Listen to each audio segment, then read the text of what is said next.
Welcome back जी। एक दफ़ा फिर खुशामदीद कहते हैं। बहार बेगम हमारे साथ हैं और अब ज़रा हम इनका हाथ पकड़ के इनको लेकर जाएंगे इनके बचपन की तरफ। वो बचपन जिस बचपन के अंदर आपको सिल्क के कपड़े पहनने का बहुत शौक था। ये सिल्क होता ना, जो बच्चों की फैंटेसी होती है, आपको सूती कपड़े पहनाए जाते हैं। सिल्क के कपड़े पहनने के अलावा बचपन में और क्या शौक थे आपके? कौन सी ऐसी ख्वाहिशात थी जो आप कहती थी कि पूरी होनी चाहिए? और पहले तो अरूज मुझे सोचना पड़ेगा कि मैं कभी छोटी थी। अच्छा, वो क्यों? कभी बचपन आया था। Really? क्योंकि इतनी अर्ली ये सब कुछ हो गया फिल्म्स का कि ना पता चला बचपन कब गुजरा है, सो कॉल्ड जवानी कब गुजरी सो है। कॉल्ड का क्या मतलब? और क्या? नहीं नहीं, कैसी बात है, आप अब तक जवान हैं क्योंकि आपका दिल जवान है। Seriously I am telling you, बहुत सारे ऐसे जवान हैं जिनके दिलों में मुर्दार, कसम से दिल जो है वो मुर्दा ऐसे हैं कि, तो ये तो एब्सोल्युटली अच्छा, ये अल्लाह का करम है। हाँ। मैंने अपना दिल जवान रखा हुआ है इसलिए कि जिंदा रहने के लिए ये बहुत ज़रूरी है। बेशक, बिल्कुल बिल्कुल। तो आप अपने आप को जितना डिमोरलाइज करते जाएंगे आप नीचे होते जाएंगे। सही। मेरी आपकी उम्र की बहुत सी सहेलियां हैं मेरी, मैं बड़ी खुश रहती हूँ उनमें। मुझसे बड़ी भी हैं, वो मैं भी आपकी सहेली हूँ ना। हाँ हाँ, of course, मैं इसीलिए कहा आपकी उम्र की। बिल्कुल सही। इसलिए कि हर वक्त एक ही हम लोग, अब जैसे जिस एज में मैं हूँ, मैं नेचुरली उसी तरह की बातें करूँगी, पोते पोतियों की करूँगी, बच्चों की करूँगी, ये करूँगी। वो हर वक्त नहीं मज़ा आता। सही। आप लोगों के पास बैठ के अच्छा अच्छा सुनना, अच्छी अच्छी बातें करनी, खुश रहना, वो बहुत अच्छा लगता है। फिर then this thing changes you. Absolutely. कहते हैं ना कि दिल जवान हो तो उम्र कोई वो नहीं है। बिल्कुल ऐसे है। तो स्कूल लाइफ मेरी थोड़ी सी जो रही मैं स्पोर्ट्स गर्ल थी, to be very honest, height की वजह से। राइट। मुझे आज भी याद है कि चंदमाही का जब मैं काम कर रही थी तो your first movie? My first movie. बिल्कुल। तो मुझे एनुअल स्पोर्ट्स थी हमारी, तो मैं वापस स्कूल गई थी। ठीक है। और नन्स थी हमारे स्कूल में। अच्छा। तो अपनी क्लास के लिए तो खेला सो खेला, मैं सीनियर क्लास के साथ भी मुझे खेलना पड़ता था। बास्केटबॉल खेलते थे हम लोग because of my height. Right. And आज भी मुझे याद है कि वो कप हमने जीत लिया था। अच्छा, वाओ, जबरदस्त, एक्सीलेंट। तो इस तरह जब अब मैं टीवी पे क्रिकेट देखती हूँ, खैर क्रिकेट हमने तो नहीं खेला, या डिफरेंट मुख्तलिफ गेम्स, हाँ, तो बहुत मेरा दिल चाहता है कि मैं जल्दी से मैं भी जाके खेलूँ। I wish I can go and play. Why not? नहीं, अभी तो सांस चढ़ जाता है, अब ये देखती भी कोई बात नहीं है। नहीं, लेकिन ये है कि आप अपनी एक्टिविटी तो रख सकते हैं ना। हाँ। कोई मतलब आप जिम कभी ना छोड़ें, ये सारी चीजें। मैंने टेनिस ड्यूरिंग ये सेकंड पीरियड जो है इसमें मैं टेनिस बहुत सुबह को जाके खेलती थी। सही। मुझे अच्छा लगता था, कुछ एक्सरसाइज भी हो जाती थी और कुछ मेरा शौक भी पूरा हो जाता था। तो मुझे गेम्स शुरू से बहुत अच्छी लगी हैं। एंड आई थिंक गेम्स की वजह से ही मैं अभी तक ऑल राइट हूँ। माशाल्लाह, बिल्कुल ये बहुत ज़रूरी है और ये समझने वाली बात है। आजकल की जो पौधे वो बिल्कुल फोकस ही नहीं करती एक्सरसाइजेस के ऊपर, गेम्स के ऊपर, बस ये कि हम फेसबुक पे बैठ गए और लैपटॉप। नहीं बेटा, मैं वैसे भी ये एजुकेशन के लिए भी ये कहूँगी कि आजकल जो स्कूल्स, हर दूसरे घर में स्कूल है, there is no place to play. Right. छोटे छोटे घर हैं जिनमें उन्होंने स्कूल बनाए हुए हैं, क्लासेस हैं, किसी ने 5 क्लासेस बनाई हुई हैं, किसी ने 7 क्लासेस बनाई हुई, इस तरह प्लेग्राउंड। तो उन बच्चियों, प्लेग्राउंड है नहीं कोई भी, तो उन बच्चियों को फिजिकल सपोर्ट कुछ नहीं मिलती। सही। यू सी, और इट इज़ वेरी नेसेसरी कि उनको फिजिकली भी ट्रेन किया जाए कि आप अप ग्रोइंग जो आपकी एज है, बिल्कुल, उसमें आप स्पोर्ट्स वगैरह खेलें। बिल्कुल। तो अब जैसे मेरी बड़ी पोती है वो पहले पेपरडाइन में पढ़ती थी, अब वो उसको LGS में शिफ्ट कर दिया। ठीक है। तो उसने फर्स्ट टाइम इतना बड़ा स्कूल देखा है। सही। तो मैं उसको बता रही थी, एक दिन मैं उनके स्कूल गई थी पेरेंट्स मीटिंग पे, तो मुझे बड़ा अच्छा लगा अंदर से वो स्कूल सारा देख के। तो मैं उसे कह रही थी आज मुझे अपना स्कूल याद आ गया, सेक्रेड हार्ट स्कूल। वो बिल्डिंग्स ही वैसी स्कूल की बनती थी, घरों में स्कूल नहीं बनते थे।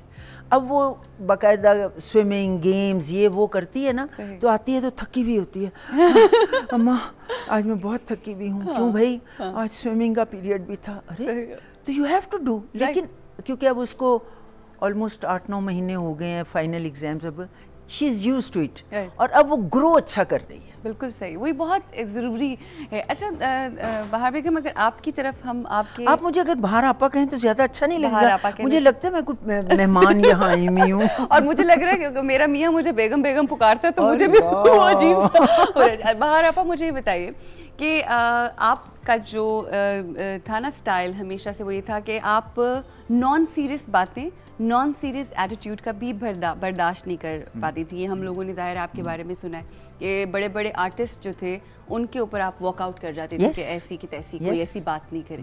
ये जो इतनी स्ट्रेंथ आती है, और आप अपने उसूलों के ऊपर, वरना बहुत सारे ऐसे लोग होते हैं कि जिन्हें इतना बड़ा आर्टिस्ट है तो बस फिर हम जो भी कह रहे हैं बस सुनते चले जाएं। इसके लिए बड़ा किसी भी कहते हैं ना दिल गुर्दे या जिगरा चाहिए होता है।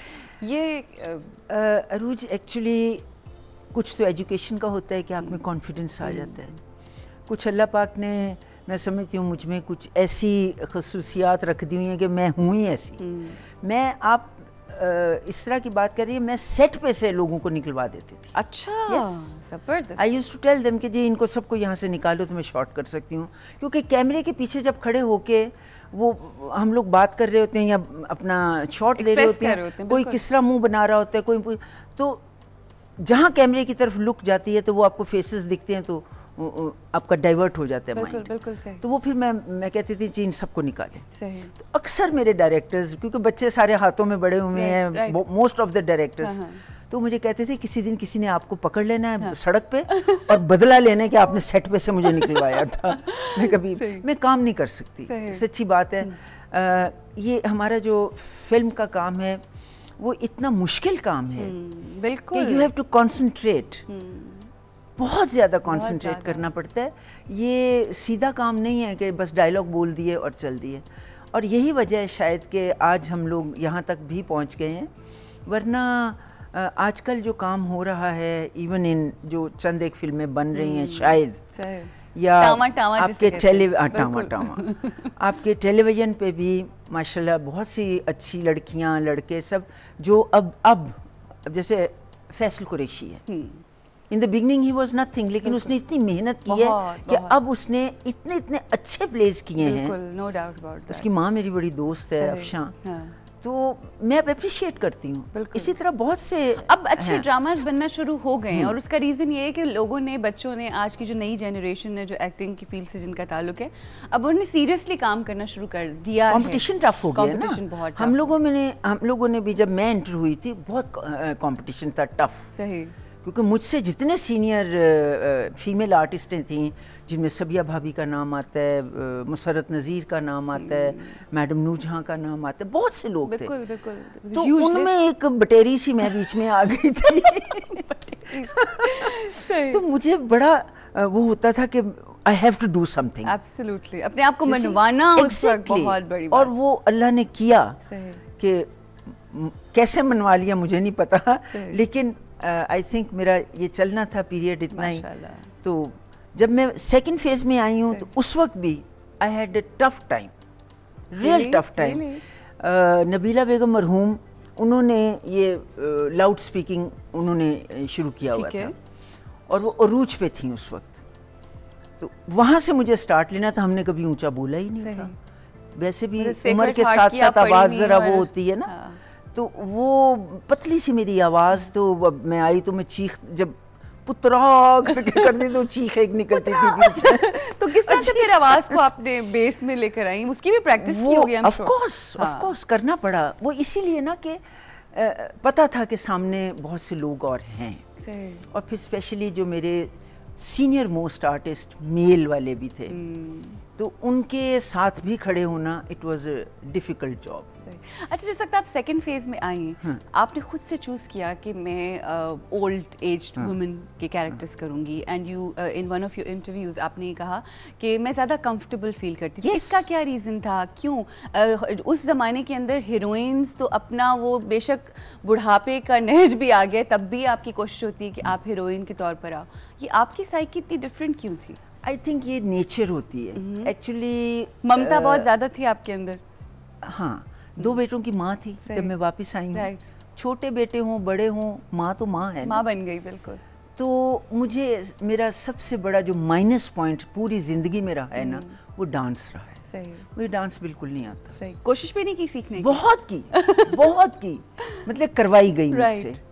तो जो आशिक हुसैन सम्राट साहब, बहुत बड़े डांस डायरेक्टर, उन्होंने एक साल मुझे सिखाने के बाद कहा था कि मेरी नानी अम्मा को कि बीबी आपने हमारी बहुत खिदमत की, हमने इनको बहुत सिखाया, ये रिदम में आ गई हैं, इससे आगे कुछ नहीं कर सकती क्योंकि ये लकड़ी की बनी हुई है। Oh my God. जिसमें लचक नहीं है। आपको ये जब बात कही तो आपके क्या तासुरात थे? ये बड़ा अच्छा लगा कि मेरी जान छूट जाएगी। एंड यू नो वो जो हीरोइन का दौर था ना, उस वक्त डांस को इतना खास होता भी नहीं था। It's just the expression of your face.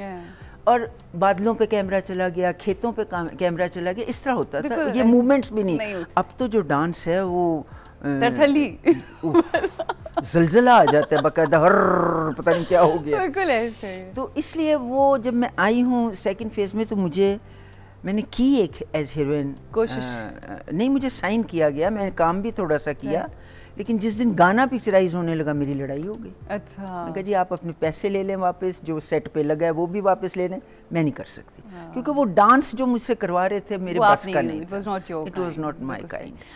और उस वजह से फिर मैंने कहा कि नहीं। और सबसे बड़ी बात है, मेरे एक मरहूम, अल्लाह उनको जन्नत में जगह दे, जो हमारे फोटोग्राफर थे मसूदुर रहमान साहब, उन्होंने बैठ के मुझे समझाया, क्योंकि उन्होंने मेरी यंग पोर्शन की भी पिक्चरें की हुई थी, तो फिर ओल्ड में मैं आई हूँ। कितने अरसे के बाद आप आई थी? After about 9 years। अच्छा, 9 years। तो उन्होंने मुझे कहा कि देख, तूने अगर काम करना है ना, आज बालों को सफ़ेद लगाएगी, कल तेरे अपने हो जाएंगे, लेकिन कैरेक्टर वही रहेगा। सही। माँ तो माँ है ना। बिल्कुल। और वही हुआ। एंड आई थिंक ये मेरे अल्लाह ने मुझे शायद इतने शऊर दे दिया कि मैंने कहा ठीक है। तो मैंने वो पिक्चर छोड़ दी, एंड देन माते कानून मुझे फिर टाइटल प्ले मिल गया, यंग टू ओल्ड। जबरदस्त जबरदस्त। और मरहूम, and it was a hit. तो सबको मरहूम कहना पड़ता है, बहुत बुरा लगता है। यूसुफ खान साहब, उनकी मैं माँ बन के, जिसके साथ मैंने गीत गाए हुए थे। बिल्कुल। ओ माय गॉड, बिल्कुल वो जो हीरो था एक जमाने के अंदर, उसकी माँ तो कैसा, उनके साथ एज हीरो भी मैंने काम किया हुआ था ना। सही। तो वो लेकिन बहुत बड़ा चैलेंज है ये। बड़ी चैलेंजिंग सी जिंदगी। लेकिन आप यकीन करो, मुझे इतना हेल्प आउट सबने किया, इतना प्यार किया कि मेरे बेटे की जब शादी हुई है ना, बड़े बेटे की, उस वक्त मुझे पता चला है कि मेरी इंडस्ट्री मेरे साथ कितना प्यार करती है। मैंने अगर लाइटमैन को बुलाया है ना, तो वो भी शादी में आया। क्या बात है, जबरदस्त। बिलीव मी, वही कि आपकी खुशियों में सारे लोग शरीक होते हैं। और इतनी मुझे उसकी खुशी हुई, मेरा ख्याल है आज भी कभी बात होती है तो कहते हैं जी ऐसी शादी हमने नहीं देखी, हालांकि रौनक उन लोगों ने लगाई थी। बिल्कुल। It was very nice. और मुझे ये लगा कि मैं अपने खानदान में शादी कर रही हूँ। क्या वही बात है, जब आपने फिल्म इंडस्ट्री में इतनी रौनक लगाई, तो फिल्म इंडस्ट्री के लोगों ने आपके घर पे आके रौनक लगाई। यहाँ पे मेरी फिल्म इंडस्ट्री का तो मैं कभी देना नहीं दे सकती, मुझे पहचान दी उन्होंने। बिल्कुल। वरना हमसे लाखों करोड़ों औरतें, खूबसूरत भी लड़कियां भी, औरतें भी, मालदार भी, एवरीथिंग, बट हम जिधर से गुजरते हैं आज भी लोग कहते हैं वो जा रही है। बिल्कुल ऐसे, वो ऐसे ये खास करम होता है अल्लाह की जात का कि आप लड़कियां छोटी छोटी होती है ना, पास से गुजरो कहती हूँ पीछे हट जाओ, बड़ी जोर का थप्पड़ मारती हैं, सुल्तान राही को भी मारती हैं। अच्छा, इस हवाले से भी हम जरूर बात करेंगे। ये कैसे हो सकता है कि बहार बेगम हो और उनसे बात हो रही हो और सुल्तान राही साहब का जिक्र ना हो? मजीद बात होगी आफ्टर द ब्रेक।